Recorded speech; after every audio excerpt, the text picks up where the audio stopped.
Hi, this is John, the Rosenhead, the Jerusalem psychotherapist. This week's Torah and Psychology post is going to discuss the significance of Rosh Hashana specifically, but also to relate to the general period that we are in at the moment of Elul, Rosh Hashanah, building up to Yom Kippur, try to develop a conceptualization of this period of time. What is its significance?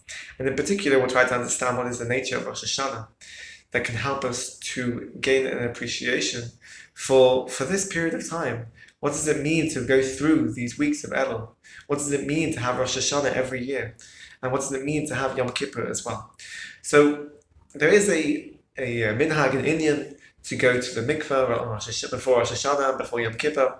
And there are different reasons that are given for this. One of these reasons is that going to the mikveh is like a ger. Someone who converts has to go to the mikveh as part of the conversion process. And that's because going to the mikveh is like they become a new person.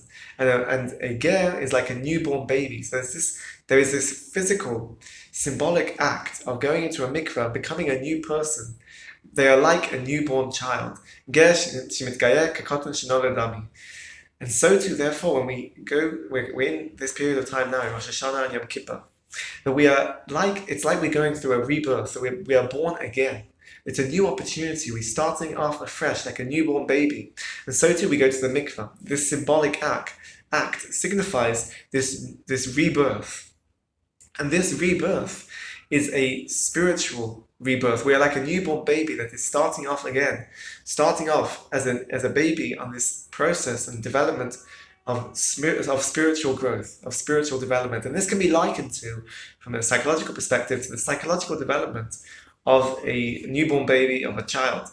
And in particular, in the research in childhood development, they discuss this concept of sense of self, or a self-concept, and how a newborn baby and an infant starts to develop and to crystallize a sense of self, because it's not something that a baby is born with innately. It's not something which they have as an innate quality and sense of self, but rather develops gradually. So we'll see with a newborn baby, we often see that they're playing, they have this fascination with their body, that they play with their hands, they play with their toes. You'll hear them babbling, trying out different sounds with their voices. These are all different ways that a baby starts to develop this sense of self, that they understand that they exist, and they exist within their surrounding environment. And as they start to progress as well, further along the line of this development, there's research that looks at how a child reaches a certain age and they look in the mirror. And if they look in the mirror and they start to understand that what they're looking at is actually themselves, they get this understanding that there's this sense of self, that they exist, and what they're looking at in the mirror is a reflection of themselves. And if we continue this process of self-concept, there's also the idea of an awareness of one's mind. That a baby, not a baby, but a child, an older child, can start to understand that they have thoughts, that they have ideas that are in their mind, that they belong to them. It's their own thoughts and their own ideas and conceptualizations that they are holding within their mind. But also they get an understanding that other people have different thoughts, that other children can have thoughts as well that are different to theirs. And this is an awareness of how they exist in distinction to other people in their surrounding environment. And if we take this process of psychological development, we can map it onto spiritual development as well in this period of time of Rosh Hashanah, of Elul, Rosh Hashanah and Yom Kippur. Because now through the weeks of Elul, this is like the beginning stages as a baby of starting to formulate a sense of self, this self-concept, this playing around in terms of with playing a baby plays with their hands and their feet and their voice and trying out different sounds. We're also trying out different things. We start to try out different ways that we check to see how do we act, how do we present ourselves, how do we speak, and this is how we start to try out and see if we can reconnect, redefine, reformulate our sense of self, a self-concept, or build it up again as we are reborn. And when we look in the mirror, when we take a good look in the mirror, what do we see reflected back? What do we see in the mirror when we look at ourselves?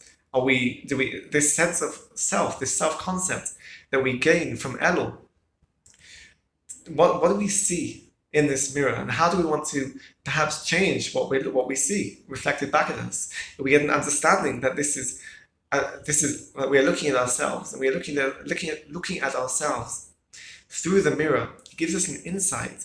Sometimes it's quite a painful insight into what we look like, not in a physical way necessarily, but in a spiritual way. We want to start to make changes. And when we understand also the idea of our own thoughts, and our own ideas, and our own aspirations and goals and ideals in our life, and how this maybe differs to other people, we also get to understand that this process of spiritual development involves both an intrapersonal dynamic and also an interpersonal dynamic. If we look at Yom Kippur, it's going through a cheshbon nefesh. It's trying to understand what are our goals and thoughts and ideals and aspirations in life. What do we want to change?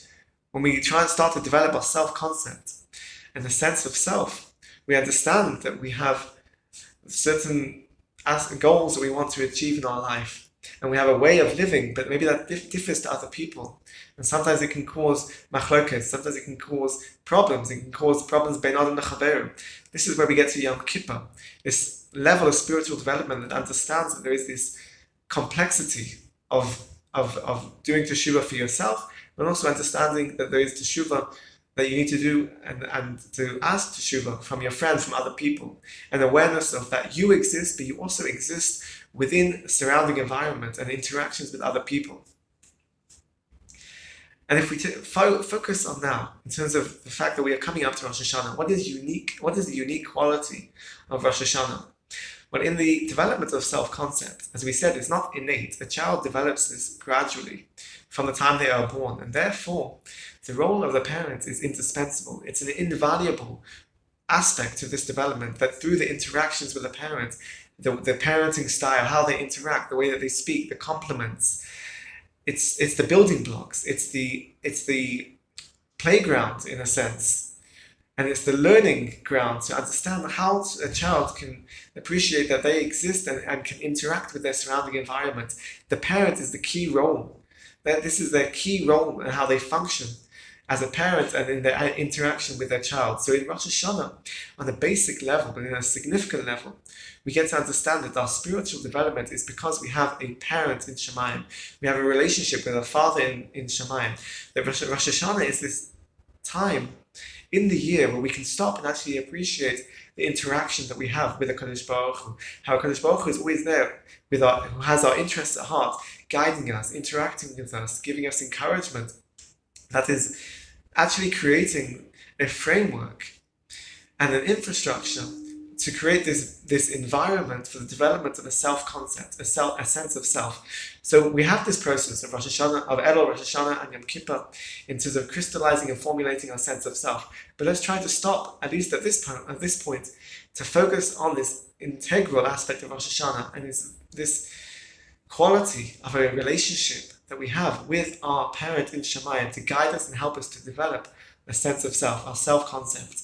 And hopefully that will help us going forward throughout the rest of the year to really present ourselves in a healthy way and the best way, and to function spiritually to our optimal level. I wish you a Shana Tova, Shana Tova B'Tuka. Have a good Shabbos and keep well.